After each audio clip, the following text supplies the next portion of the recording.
He stood quietly at the counter, 77 years old, holding a military pension check he'd earned over 30 years of service. But the teller refused him, called it suspicious, pushed it back across the counter without a second glance.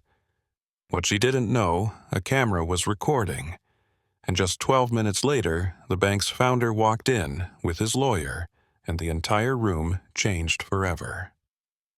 If you believe our veterans deserve dignity, type respect in the comments. The late morning sun filtered through the glass windows of the Patriot Community Bank in Colorado Springs, casting a warm glow on the polished floor and the backs of those waiting in line. Fluorescent lights hummed overhead, the air thick with the quiet shuffle of papers and the soft ping of teller keyboards. At window number 3, the line moved slowly, a rhythm of transactions and small talk punctuated by sighs of mild impatience. Standing fourth in line was Harold Brenner, 77 years old, dressed in a pressed flannel shirt tucked neatly into worn khakis, his Army-issued jacket folded carefully over one arm. His posture was straight, his boots shined, and he held in his hand a plain envelope, slightly creased from the bus ride over. Inside was his monthly military pension check, paper, not digital, the kind issued to veterans who had served long before automatic deposit became the norm. For Harold, it wasn't just a check, it was tradition, tangible, real, something earned. He'd been coming to this branch for 22 years, same time each month. He'd wait his turn, smile at the teller, deposit the check, and occasionally withdraw just enough to cover the week's groceries, a little gas, and the medication his VA coverage didn't fully handle. The staff had changed over time, faces coming and going, but Harold remained a constant, a quiet presence who never complained, never asked for favors, and never came unprepared. In front of him, a mother juggled 2 children while asking questions about overdraft fees. A young man in business attire tapped his foot, glancing frequently at his watch. Harold waited patiently, eyes forward, his fingers gently gripping the envelope. He didn't look tired. He looked composed. It was the kind of stillness forged not in comfort, but in service.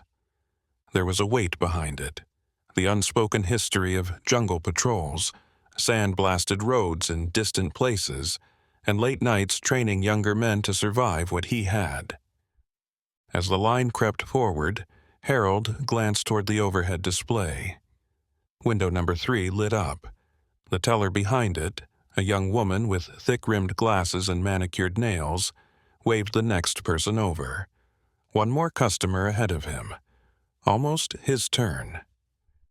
He shifted the envelope to his left hand and checked his wallet with the other, ensuring his ID and bank card were ready.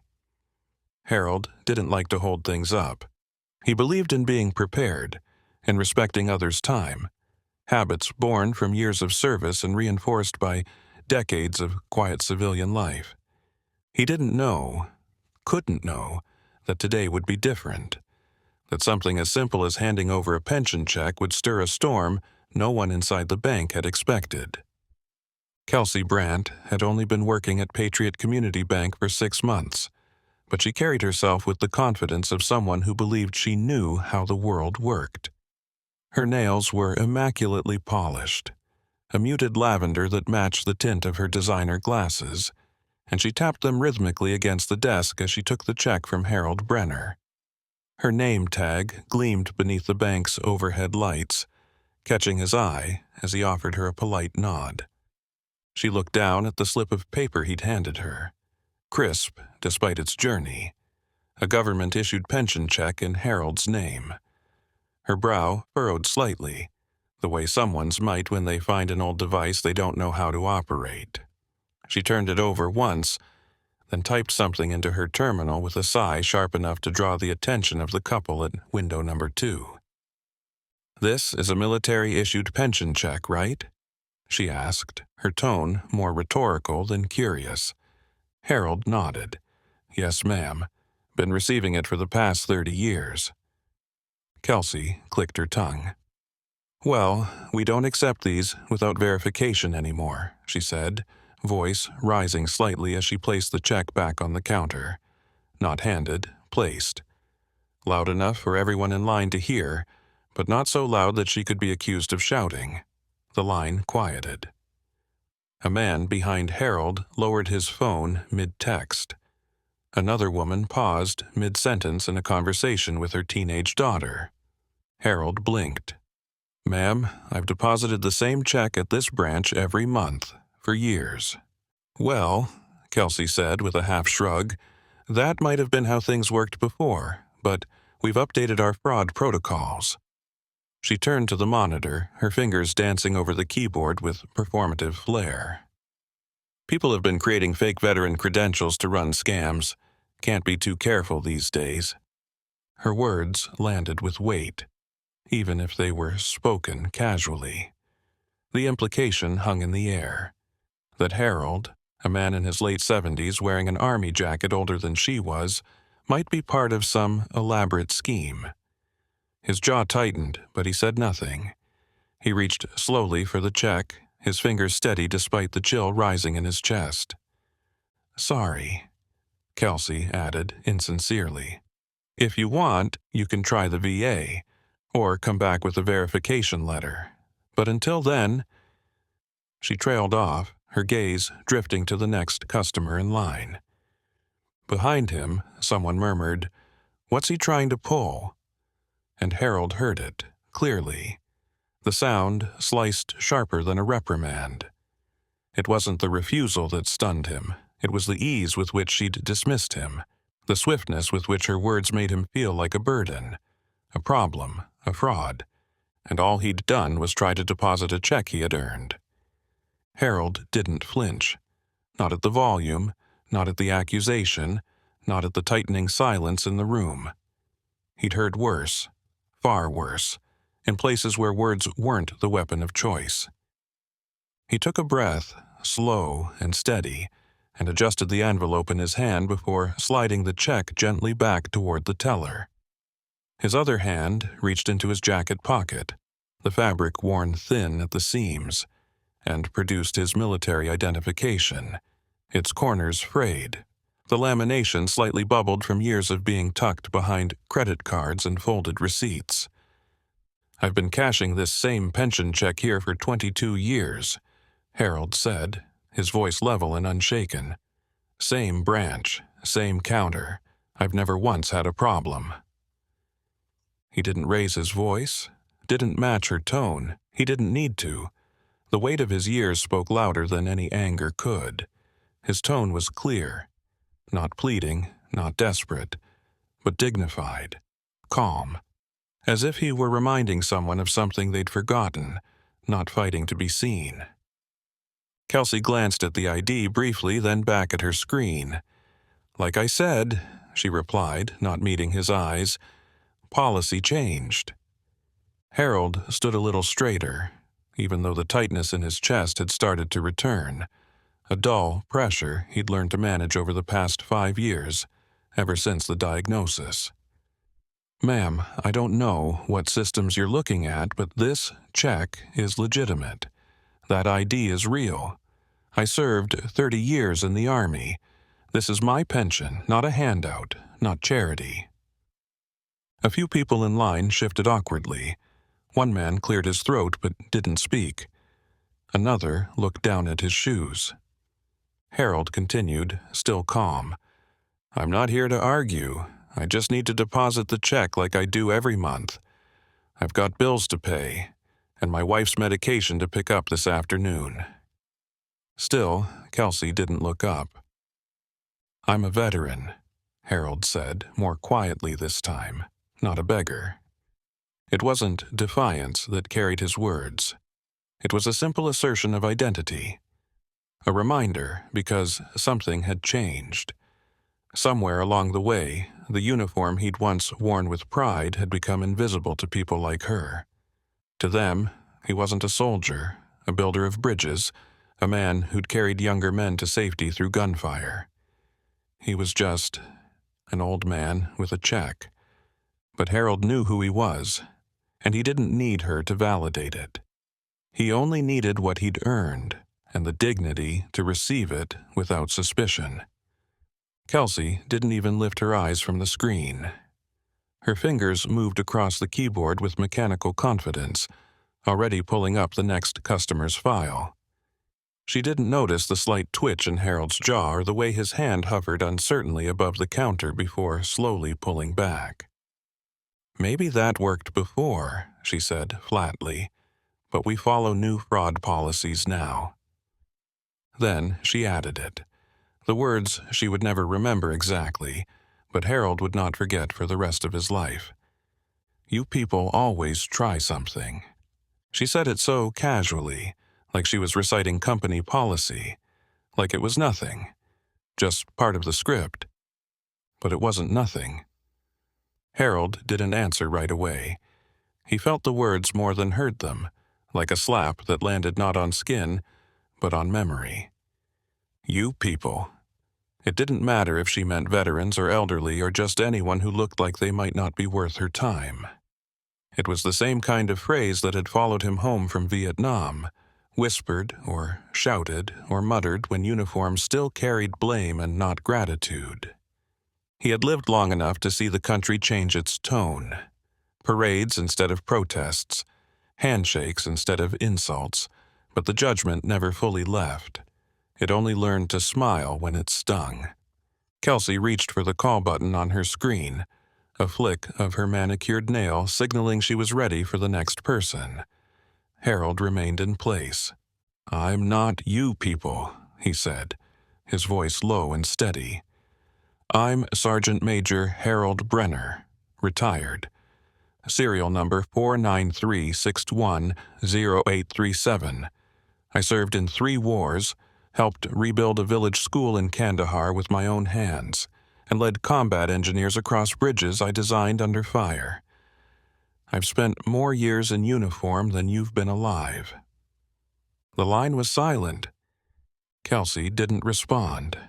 Her eyes flicked up just long enough to catch his. There was something there, hesitation maybe, but it vanished behind a practiced smirk. "I'm sure that sounds very impressive, sir, but policy is policy." She motioned for the next customer. Harold stepped back, not defeated, but dismissed. Not because he was wrong, but because someone had decided he didn't matter enough to be right. And somehow that stung more than if she'd yelled. It wasn't about a check anymore. It hadn't been for the past 2 minutes. It was about being seen, not just as an account number or an old man holding up the line, but as a human being with a name, a story, and a lifetime behind those eyes. One that deserved respect, not policy rehearsals and thinly veiled contempt. The check made a soft whispering sound as it slid back across the counter face down, untouched, like something discarded rather than returned. Kelsey didn't even look at it. Her attention already fixed on the screen in front of her, fingers poised as if she were eager to erase the moment with the next transaction. "Next in line, please," she said, with clipped finality. Harold didn't move. The weight of the words, the finality of the gesture, hung in the space between them like smoke that wouldn't clear. His check sat there, his name, his service, his earned right, as irrelevant as a misprinted coupon. He stared at it, not because he didn't understand, but because he did. That was the part that hurt. Behind him, someone shifted. Another sighed audibly. And then, just quietly enough not to make a scene, the unmistakable sound of a phone camera activating. A quiet chime, the beginning of a recording. A young man, no older than 20, held his phone discreetly to his chest, eyes fixed on the interaction unfolding in front of him.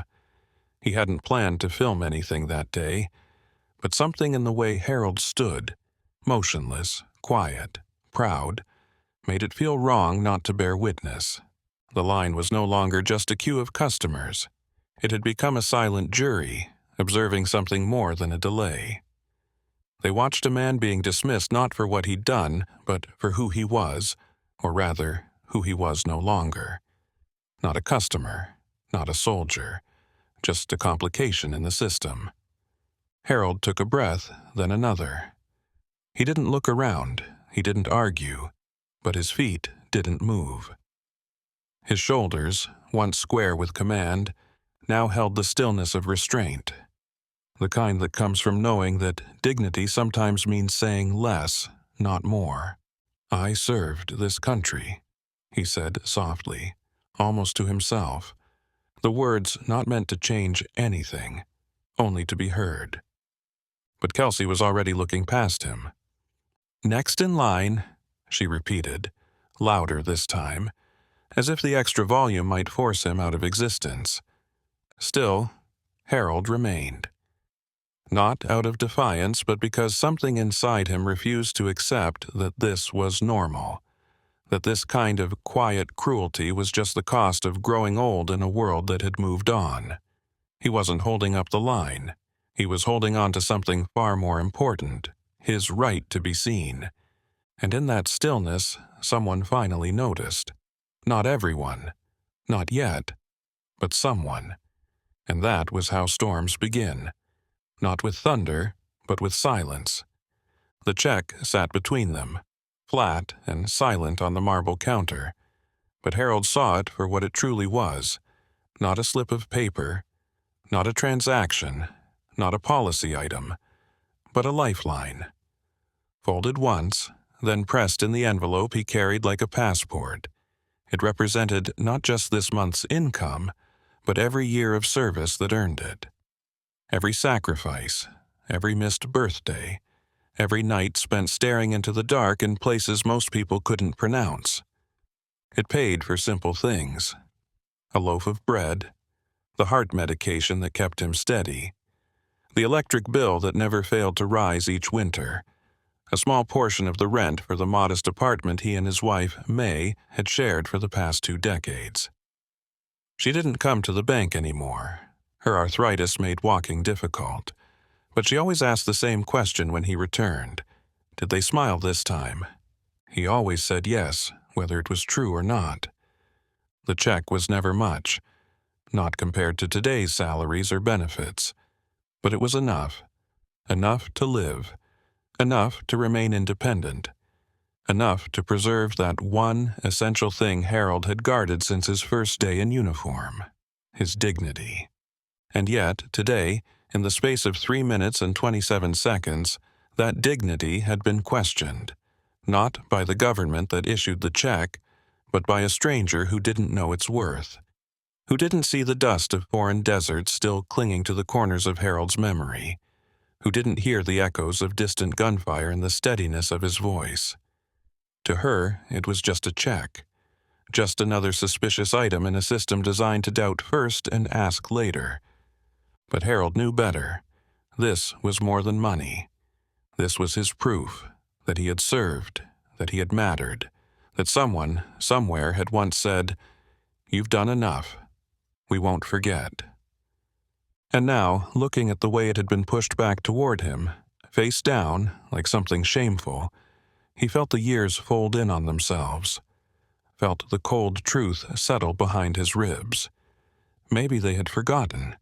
Maybe this country had found new heroes, flashier ones with cleaner uniforms and better stories. But Harold wasn't here for glory. He was here for bread, for medicine, for a warm light in a small apartment on a cold night.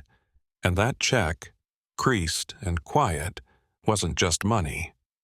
It was a promise, one he had kept, and one he hoped his country still would. Mateo Reyes hadn't planned on going to the bank that morning. His roommate had borrowed his car without asking, again, and he figured he might as well walk the extra blocks and get some errands done. He had earbuds in, one halfway out, and a business ethics textbook under his arm, the corners damp from the morning drizzle. He wasn't really paying attention to the line when he walked in, just mildly annoyed that it was longer than he expected and slow. But then something caught him, or maybe it was someone. It was the old man standing at the counter, still, quiet, and oddly out of place in the sleek, polished rhythm of the bank.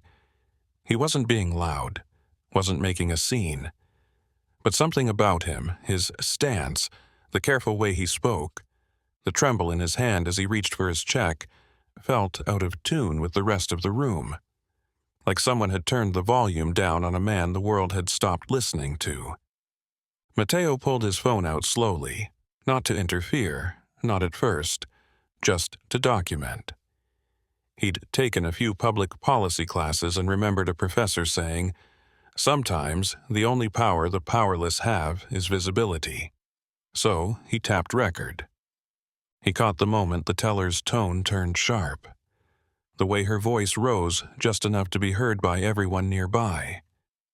The dismissiveness, the check sliding back across the counter, and Harold, his name unknown to Mateo then, standing motionless, shoulders heavy, eyes fixed on the paper in front of him like it had betrayed him. It wasn't a long video, just over 2 minutes, no shouting, no chaos, just an uncomfortable silence.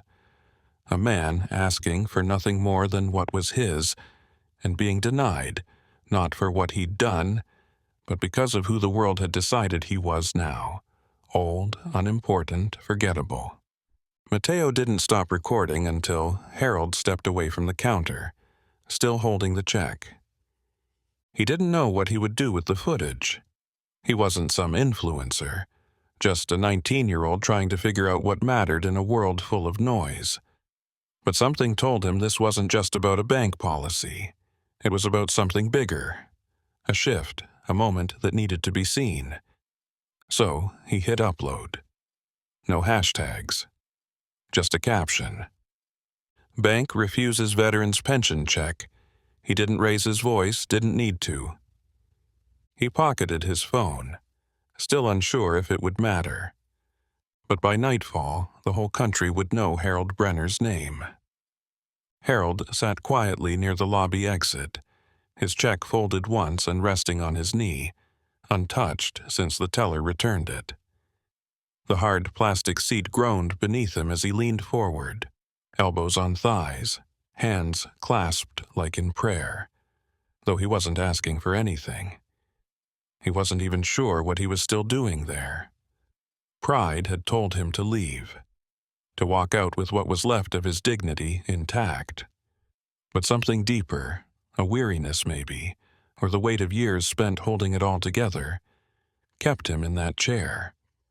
He watched the doors, not with expectation, but habit. Soldiers watch exits, even after the wars are over. The faces passing through blurred together. Bank staff hurried past without a glance. A mother with a crying toddler fumbled with her purse. A young couple argued quietly by the loan officer's desk. The world kept moving. And then, the glass doors opened. Not with urgency, not with spectacle. Just a quiet whoosh as the morning air swept in two figures who didn't belong to the ordinary rhythm of the branch. The first was tall, dressed in a tailored wool coat that hung just right across his shoulders. Silver hair neatly combed, eyes sharp behind wire-framed glasses. He moved with a deliberate calm that didn't ask for attention. It assumed it. The second figure walked just behind him, a woman in a dark navy suit with a leather folio under her arm, her heels clicking a steady tempo across the tile floor. Her expression was unreadable, her focus fixed. Harold looked up, confused. Then their eyes met, just for a moment, and something shifted. The older man's pace slowed, his gaze steady, as if he recognized Harold, as if he'd been looking for him. The branch manager appeared from an office down the hall, eyes widening. He straightened his tie and rushed forward, voice tight. "Mr. Keene, I wasn't informed." The man raised a hand gently, silencing him. "Where's the customer who was refused service?" he asked. The manager blinked. I believe he's right over there." Harold rose slowly, unsure whether to be defensive or relieved. He felt the check in his palm again, creased and small, and for the first time that morning, he didn't feel invisible. The man approached, stopping just short of Harold. "Are you Mr. Brenner?" "Yes," Harold said carefully. The man extended a hand. "I'm Elliot Keene, founder of this bank." Beside him, the woman opened her folio. And just like that, everything changed. Elliot Keene had not set foot in a branch lobby in nearly a decade. At 87, he was long retired from daily operations, his name now more of a brand than a presence. Yet, on this morning, as he stood in the middle of the Patriot Community Bank's flagship location, it wasn't as a founder or figurehead. It was as something older, deeper, something harder to put into words.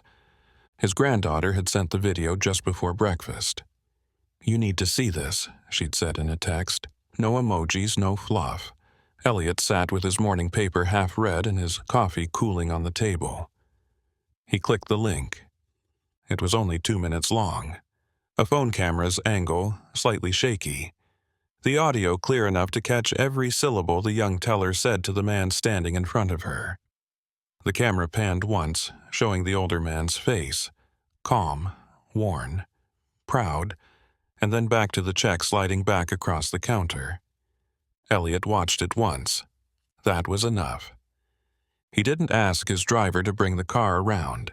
He took his keys from the hook by the door, put on his coat, and drove himself. No calls, no warning.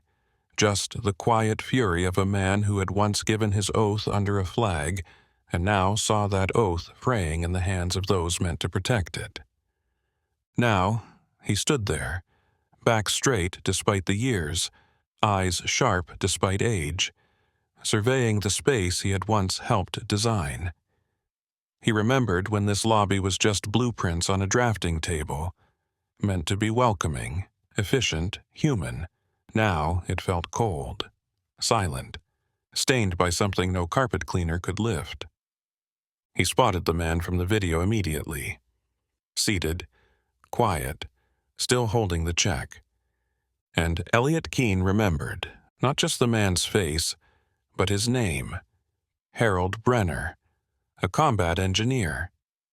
They'd crossed paths long ago during a joint operation. Keene, then a young colonel in the Air Force. Harold, already known for building bridges under fire. He hadn't forgotten. "Where's the customer who was refused service?"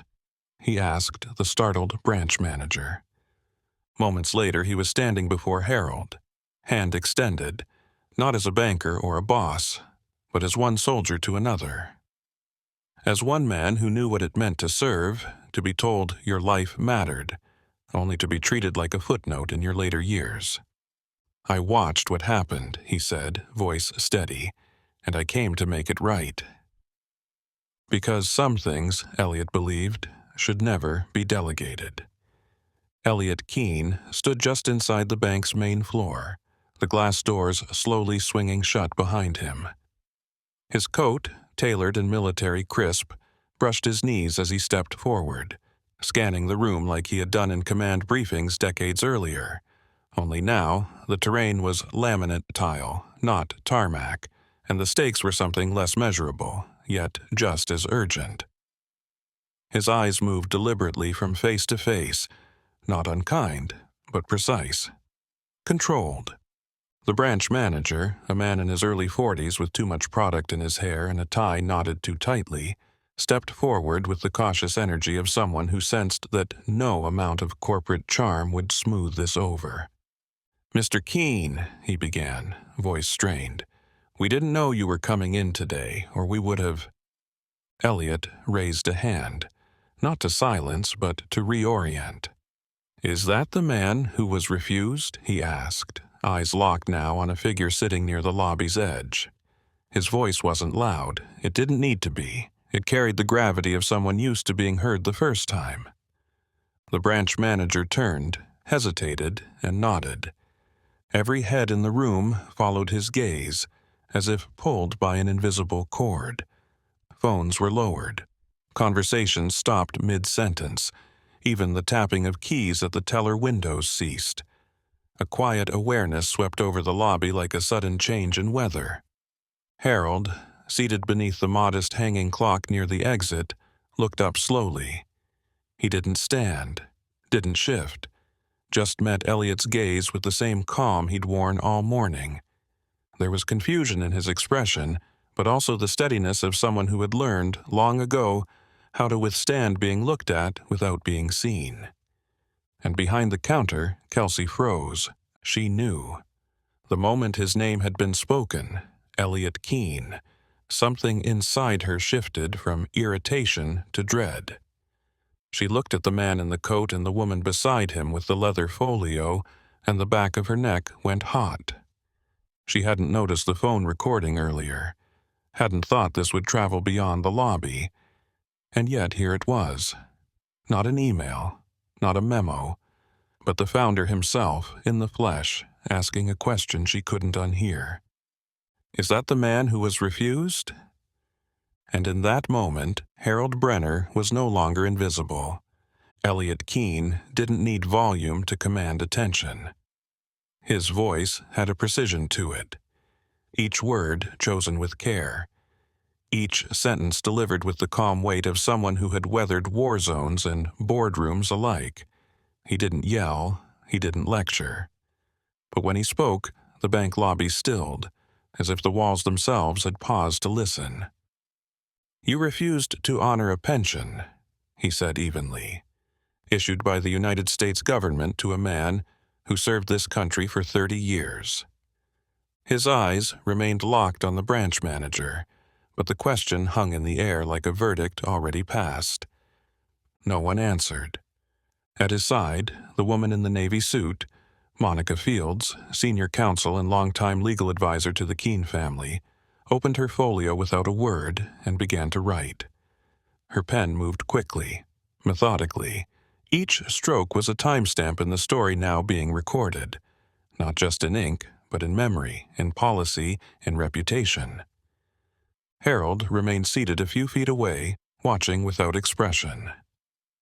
His check, now folded twice, rested in his palm like something fragile. He hadn't asked for this. Not the confrontation, not the attention.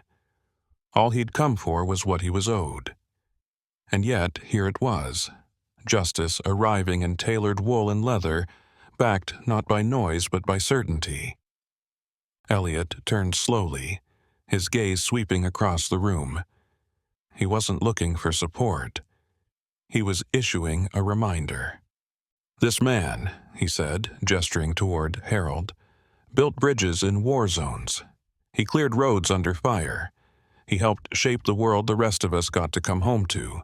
And you," he said, now facing the counter, had the gall to imply that he was trying to scam his own pension. He didn't say Kelsey's name. He didn't need to. She stood frozen behind her screen, eyes downcast, hands trembling slightly as they hovered above her keyboard. Monica looked up from her notes. "We'll need a full incident report," she said quietly. "Time-stamped footage, internal documentation, and names." The manager nodded, the color draining from his face.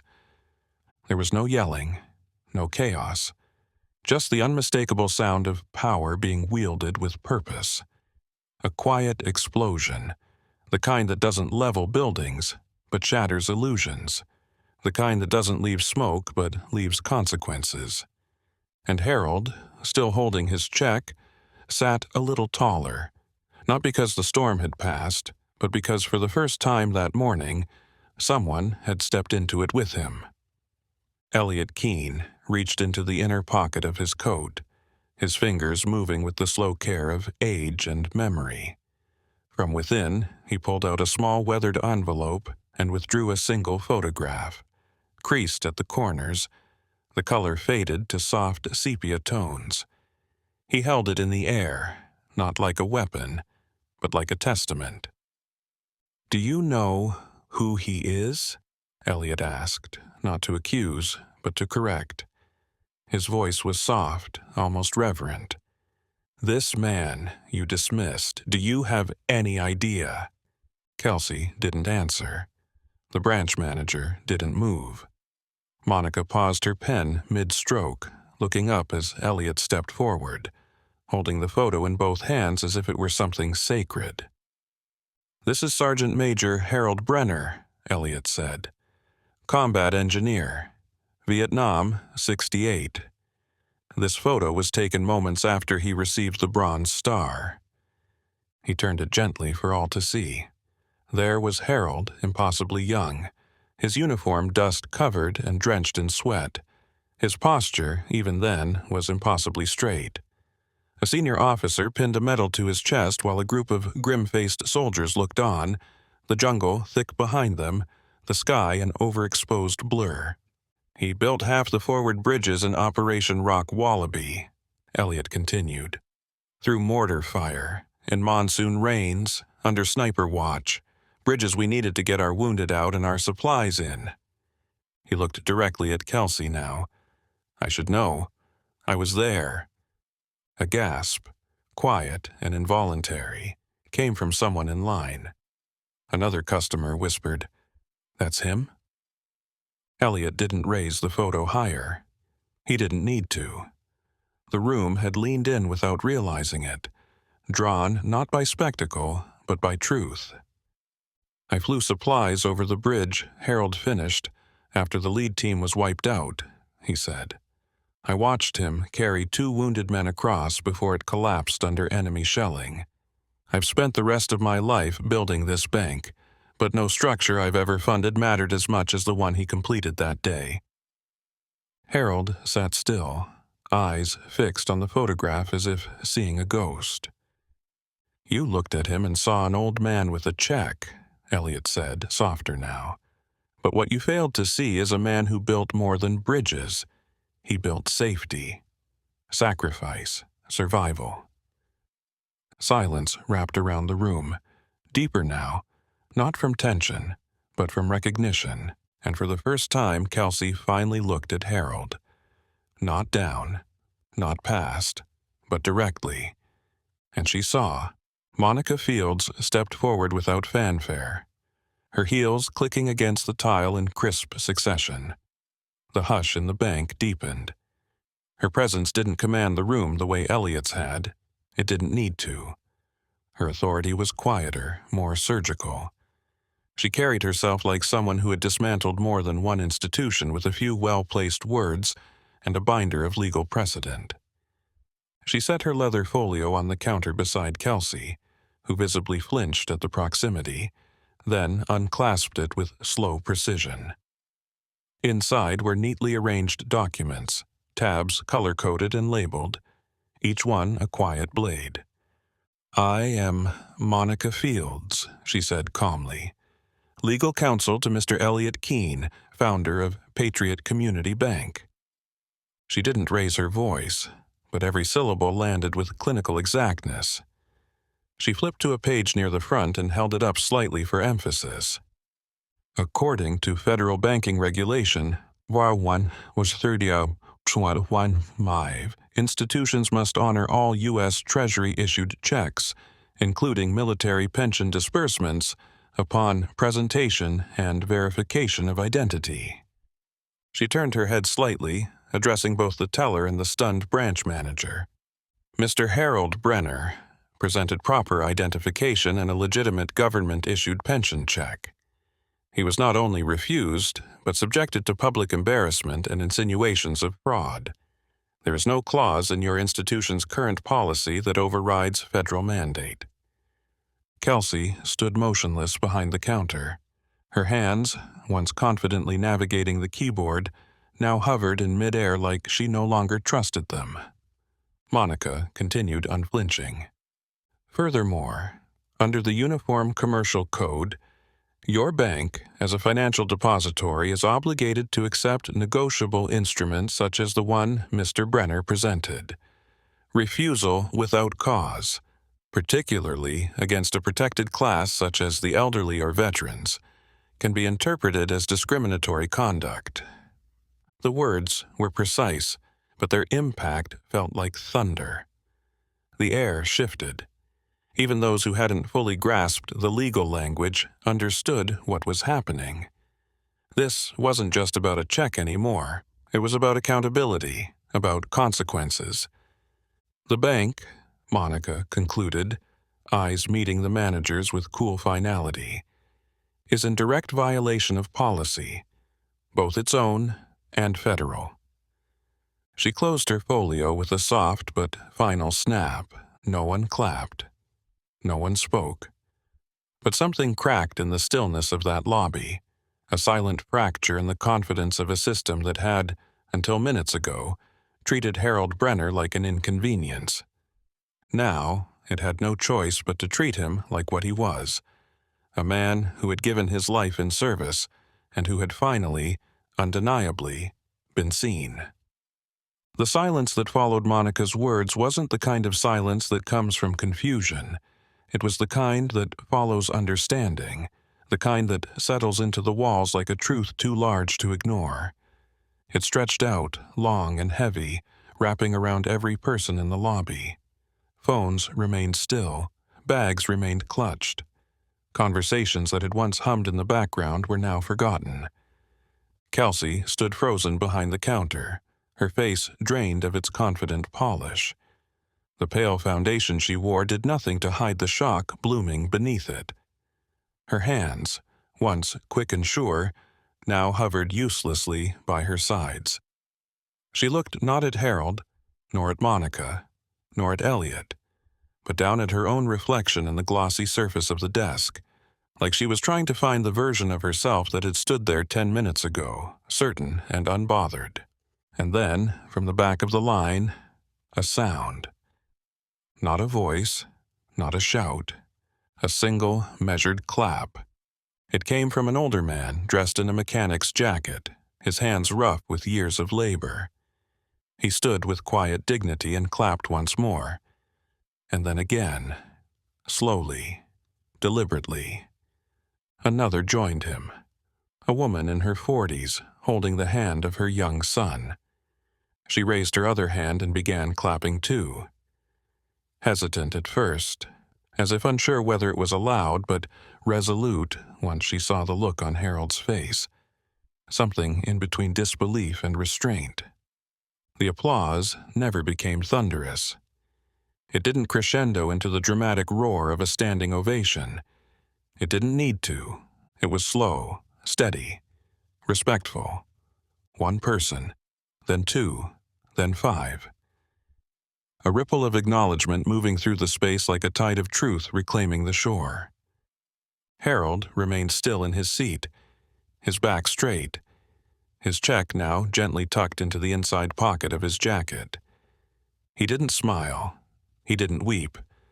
But his eyes, clouded by age, yet sharpened by memory, seemed to take in every face, every nod, every soft clap echoing through the lobby. Elliot said nothing. He stood quietly at Harold's side, his hands folded in front of him. Monica, too, closed her folio, her work done. For now. Kelsey remained frozen, but the rest of the room had moved on, not to the next transaction, not to the next number in line. They had moved, together, toward recognition, toward respect. And for once, that was enough. The branch manager stood just a few steps from Harold now, his clipboard forgotten at his side, his collar slightly askew from the sudden pressure of attention. The man had spent most of his career perfecting the art of the polished apology, scripted remorse, legal-safe language, paired with a handshake and a smile. But now, under the weight of Elliot Keene's presence and Monica Field's poised silence, none of those rehearsed lines seemed to fit. He cleared his throat, his voice faltering as he spoke. Mr. Brenner, on behalf of Patriot Community Bank, I want to sincerely apologize for the incident this morning. What happened should not have occurred. It doesn't reflect our values as an institution, and we deeply regret the way you were treated. He paused, looking around nervously as if hoping to spot a teleprompter that might rescue him. You are a valued customer. More importantly, a veteran. And we respect your service, we really do." Harold listened, but his expression didn't change. He didn't offer a nod or a softening of his gaze. He just sat there, as still as he'd been the moment the teller handed his check back. A stillness that didn't come from stubbornness, but from knowing exactly how many times an apology had come too late, too softly, or too rehearsed. The manager fumbled for more words. "We'd like to make this right. If there's anything we can do—" Harold raised one hand gently, not abrupt, not rude, just enough to stop the flood of carefully chosen phrases. "I didn't come for a show," he said. The words weren't sharp, but they landed like iron. "I just came to cash what I earned." He didn't need to say more. The rest lived in the spaces between the syllables. The long years of service, the monthly ritual of folding that check into an envelope, the quiet walk to the bus stop, the dignity of never asking for more than what was owed. He wasn't here for policy corrections, public performances, or the temporary weight of corporate shame. He was here because his country had promised him something, and all he'd asked for was that the promise be kept. The manager swallowed and nodded. There was no recovery from that line, because there wasn't supposed to be. Some things, once said plainly, speak louder than any apology ever could. Elliot reached into the breast pocket of his coat with the same quiet deliberation he used for everything. A man who had learned, long ago, that precision and respect were often the same thing. From a small leather case, he drew out a single card. It wasn't flashy, just bone white with a thin gold border and a name printed clean across the top. Elliot Keene. Below it, a private number. No switchboard, no assistant. He walked over to Harold, who was now standing, one hand resting gently on the back of the chair he'd just vacated, as if unsure whether the moment was over or still unfolding. Elliot extended the card. "From now on," he said quietly, "you don't wait in line. You don't explain yourself to someone who doesn't understand who you are. You call that number, and we'll handle it." Harold looked at the card but didn't take it right away. His eyes, steady as ever, rose to meet Elliot's, and for a moment the room felt like it was no longer a bank lobby, but a place carved out of time. Two men standing on either side of a silent understanding shaped by rank, service, and years of watching promises bend. "I appreciate it," Harold said, his voice low, "but I'm not looking for special treatment." "It's not special," Elliot replied. "It's overdue." Harold gave the smallest of smiles, the kind that flickers at the edge of a memory more than amusement. He reached out and took the card, but only briefly studied it before tucking it into the inside pocket of his jacket, behind the check he still hadn't deposited. "I just want fairness," Harold said. "Not shortcuts, not a hand up, just the same respect you'd give any man who's done his part." Elliot nodded, something quiet passing between them. Respect not given, but recognized. Behind them, the branch was still silent. The customers now participants in something they hadn't expected to witness. A course correction, midstream. A small, necessary rebalancing of scales that had long leaned the wrong way. Harold adjusted the jacket on his shoulders, straightened the line of his back. He was still standing in a bank, but the moment had become something bigger. He hadn't asked to be noticed. He hadn't demanded justice. But dignity, once offered freely, has a way of filling a room. And for the first time that morning, Harold allowed himself to believe it might just hold. Mateo sat on a bench just outside the bank, phone in hand, thumbs hovering above the screen. The video had been sitting in his drafts for almost an hour, replayed more times than he could count. Each time he noticed something different. The way Harold's voice never rose, the way the teller's tone shifted from indifference to accusation, the look in Harold's eyes when the check was pushed back across the counter. And then, of course, the moment the founder walked in like a man answering a call only he had heard. He didn't add filters or music, no dramatic edits or commentary, just the raw footage. It spoke for itself. He typed out the caption slowly, carefully. Bank refuses vet's pension. CEO walks in 12 minutes later with a lawyer. He stared at it for a beat, then tapped post. The clip was just over 2 minutes long. It started with Harold at the counter, soft-spoken and steady, and ended with Elliot Keene stepping through the glass doors like some old-world figure of reckoning. No shouting, no chaos, just quiet power, meeting quiet dignity. Mateo watched it go live, assuming maybe a few friends would share it. Maybe some classmates from his public ethics course. Maybe it'd get a few thousand views by the end of the week. It hit 10,000 in 20 minutes. By noon, it was being shared by veteran advocacy groups. Comment threads filled with outrage, gratitude, disbelief. Screenshots circulated on Twitter. A journalist with a large following reposted it with the words, "This is what accountability looks like." By 3:00 p.m., it was at 500,000 views. News outlets started requesting permission to air it. A major morning show producer messaged Mateo directly, asking for an interview. His inbox filled faster than he could respond. By sunset, the clip crossed 1 million views. People weren't just watching, they were reacting. Some shared stories of their own fathers and grandfathers facing similar disrespect. Others admitted they'd stood silent in moments that called for courage. One woman wrote, "That veteran stood still, but he moved all of us." The comment sections became a gathering place of reckoning, where strangers from different generations came together, not in argument, but in recognition. Harold didn't know any of it yet, but the world had seen him, and for once it had chosen to listen. By the next morning, Harold Brenner's name was on the front pages of 3 national newspapers, not because he'd stormed a podium or demanded justice, but because he hadn't. Because he stood still, refused to raise his voice, and in doing so, made the country lean in. The story spread like a quiet fire.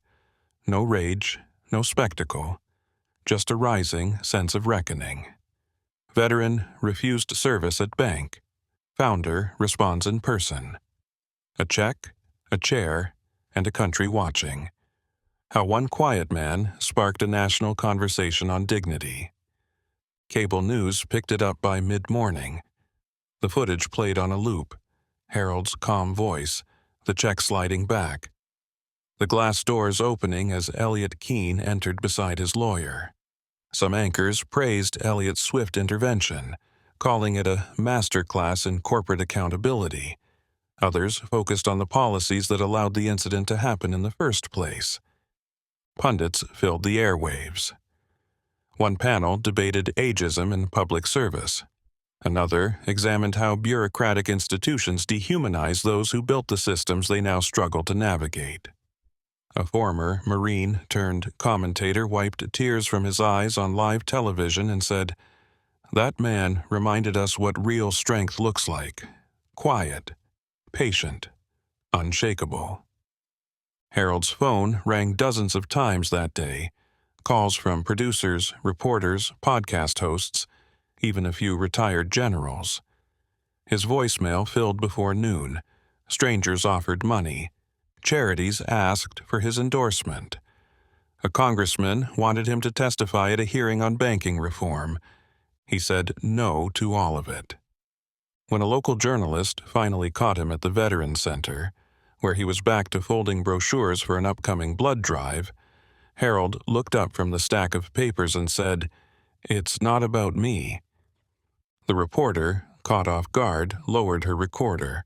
Harold continued quietly, "I appreciate the attention, but this isn't a story about a man and a bank. It's about how we see each other, or stop seeing each other.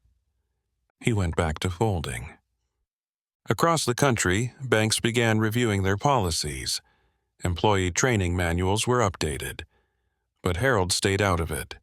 No interviews, no social media, no public statements beyond that single, plain sentence. He hadn't wanted a spotlight, just his pension, just a seat in line.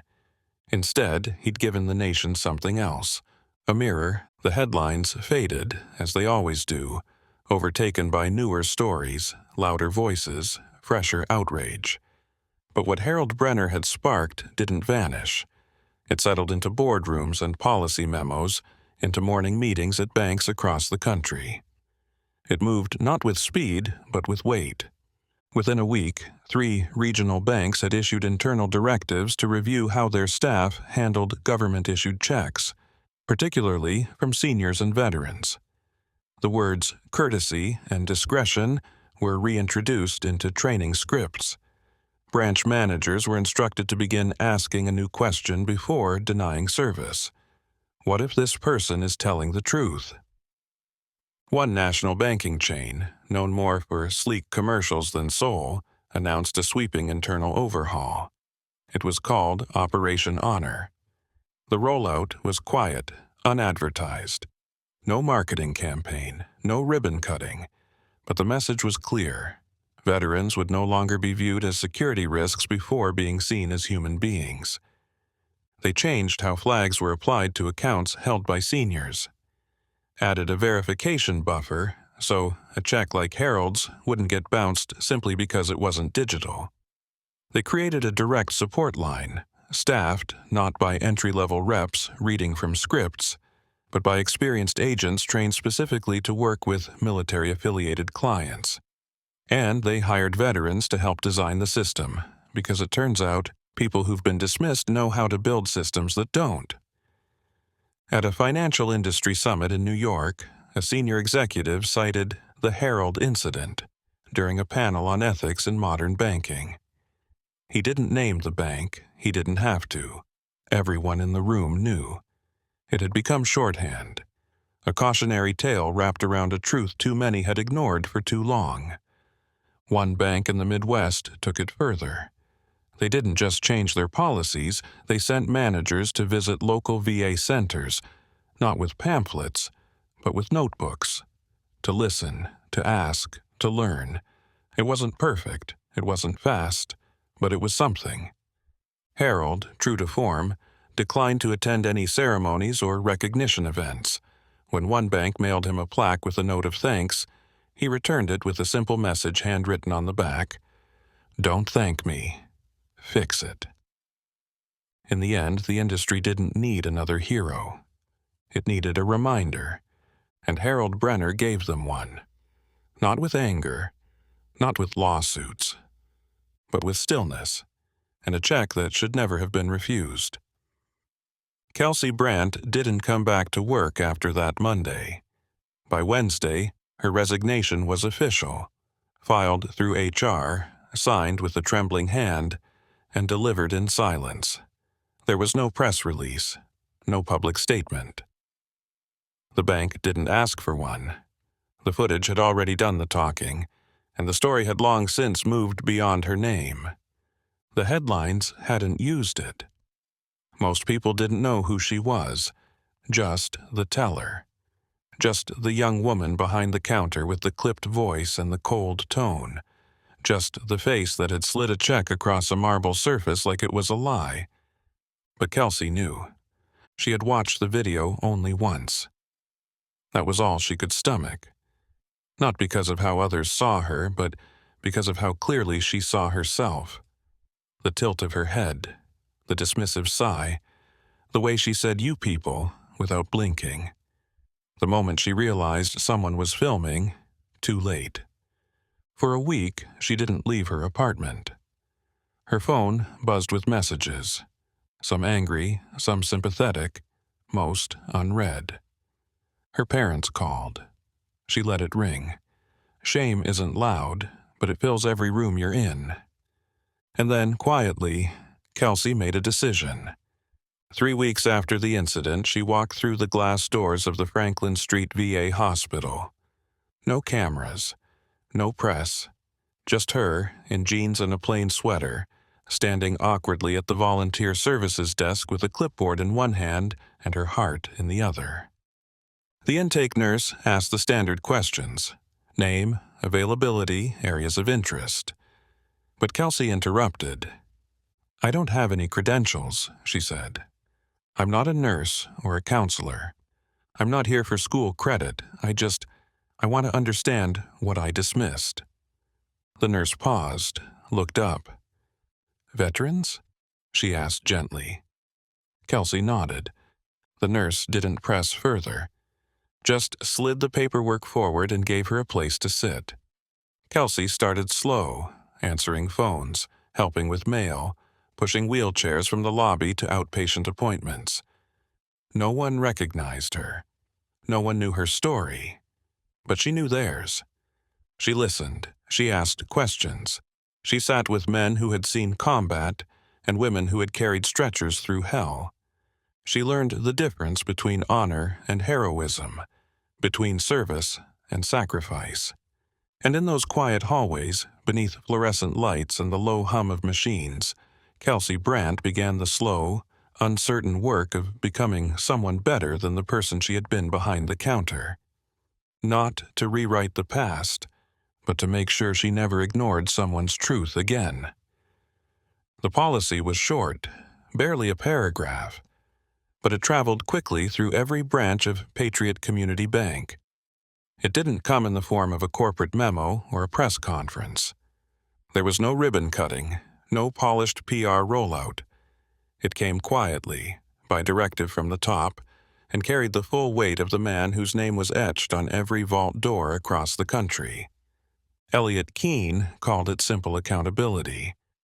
The staff called it something else: the Herald Clause. The official wording was clinical, tucked into the revised training manual between fraud prevention protocols and check handling procedures.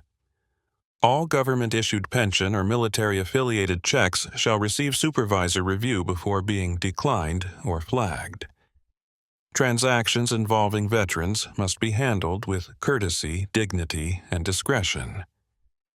But everyone knew what it meant. They knew it was about the man who had stood silently at teller window number 3.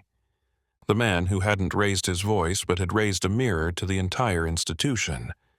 The man whose folded check had done what no audit or policy meeting ever had, reminded them that humanity can be measured by how you treat someone who expects nothing but what they've earned. The Herald Clause wasn't just about checks. It was about posture, tone, presence. It was a reminder that the person standing across the counter was not a problem to be managed, but a person to be respected. In new employee orientations, trainers now included a brief story. No names, just the moment. A veteran once came in with a pension check and was turned away. Not because the check was invalid, but because someone forgot to see the man behind it. That won't happen again. In the Salt Lake City branch, a small brass plaque was mounted discreetly on the back wall behind the teller windows. It read simply, "Dignity begins here." Harold never asked for the policy. He didn't even know at first that it had a name. But when a senior bank representative finally told him, quietly, during a follow-up visit to ensure his next deposit went smoothly, Harold paused. He looked at the small slip of paper in his hand, this time processed without incident, and tucked it into his coat. He didn't say much, just nodded once. Because real change, like real service, doesn't always arrive with applause. Sometimes it arrives as a line in a manual, and the silent vow that no one else will be made to feel small for simply asking to be seen. The snow came early that year in Colorado Springs. Soft flurries dusted the rooftops and gathered in the creases of old sidewalks, the kind Harold Brenner had walked for decades without complaint. Life, for the most part, returned to its rhythm. No more cameras, no reporters. The bank branch had moved on, new faces behind the counters, new posters on the walls. But Harold's days remained as they always had, quiet, deliberate, rooted in service. Most mornings he was up before the sun, easing himself out of bed with the care of a man who understood the fragility of age. His wife, May, still slept in, the mornings harder for her now, joints stiffer, breath a little shorter. Harold brewed the coffee, sliced a banana for her cereal, folded the newspaper just the way she liked it. He never said much about what happened. When asked, he'd shrug it off like an old injury. It's over. Let's move on. But out behind the house, in a shed that smelled of cedar and old varnish, Harold built bridges. Tiny ones, meticulous wooden models, suspension spans, truss systems, cantilever frames, all crafted with the precision of a man who once built their real-life counterparts in the unforgiving terrain of foreign soil. His fingers, though slower now, still moved with intent. Every plank sanded, every joint aligned. He never sold them, just gave them away. To schools, to scout troops, to anyone who showed genuine interest. That was my job, he told a neighbor once, when asked why he built so many. Build bridges others could cross. The neighbor had smiled politely, not realizing how literal and how symbolic the answer truly was. Harold had built physical bridges in Vietnam, in Afghanistan, in places where maps were unreliable and time was short. But now, without trying, he had built something else, a bridge between silence and acknowledgement, between policy and humanity, between the way things are and the way they should be. He didn't set out to change anything. He just wanted to cash a check. But in his stillness, in his unwillingness to be reduced or dismissed, Harold reminded a nation of something it had begun to forget, that respect is not earned through outrage or title, but through quiet, persistent dignity. And so, in his small workshop, surrounded by sawdust and sunlight, Harold continued to do what he always had. He built the things that helped others cross.